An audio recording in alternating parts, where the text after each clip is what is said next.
Hey folks, it's Tom, your Frugal Prepper. I'm getting ready to get started here on this E150 van. Owner was pumping gas and gas started spilling out the tank. And if you know these vans, you know that the filler neck hose got rotted out. And of course the evap hose rots too.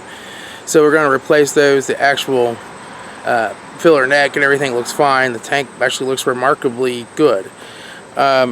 So I get these from a place online. I'll put a link down below.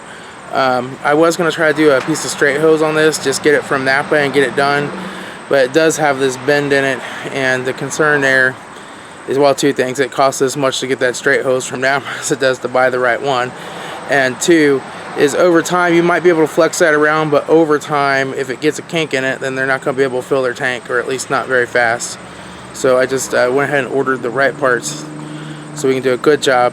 It's got almost a half a tank of gas in it, so we're going to unhook the return line, pump some gas into some fuel cans to get that lighter, because you do have to drop the tank down on these in order to get to the connections there to hook these hoses up.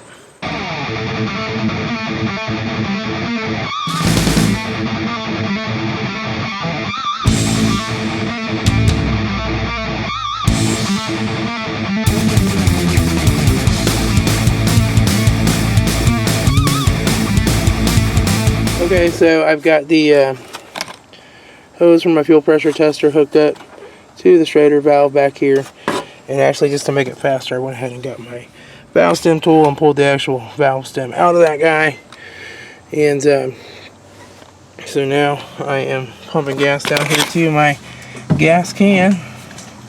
You can see that there, so that just runs all the way up here, and then I've got the relay bypassed with my little remote start switch, so now I can just hit that button and it starts pumping gas. So if you can see that there.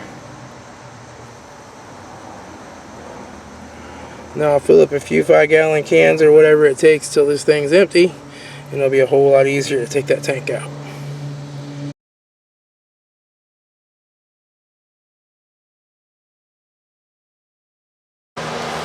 Alright, so I got the hoses up in here. They're a little bit on the long side, but that's fine. I'll trim them down. I just have to trim like that much off of them. But the tank, I just lowered it down. If you're doing this job, just be aware that there is this bolt, and it's above this spring mount, and it's clear up in here, and you gotta tangle with all these hoses. I don't have a ratcheting 17mm, so all I can do is go at it with the combo and work on it. I'm working on getting that back in there now. And then of course there's the front mount, but that bolt's super easy to get to right there. It's just, that one was just really rusty. This back gas tank strap had been replaced at some point, and that one never had been, so it was rustier on the bolt, but I got it. Just had to work it back and forth and give her lots of lube till she put out. And now I'm just going to finish getting all this back up in here. Now I didn't take the tank all the way down to the ground, I just took it down on the jack enough to get to the hose clamps, so I was able to leave all the evap lines and wires and fuel pump and everything connected.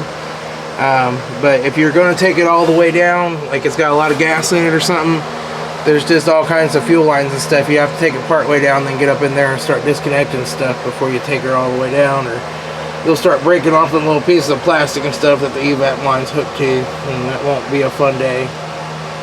But all in all, for as old as this van is, it's an 01. The tank's not in bad shape at all. So we'll finish getting her put up in here. Alright, real quick, I got this tank back up in here. Everything's good to go.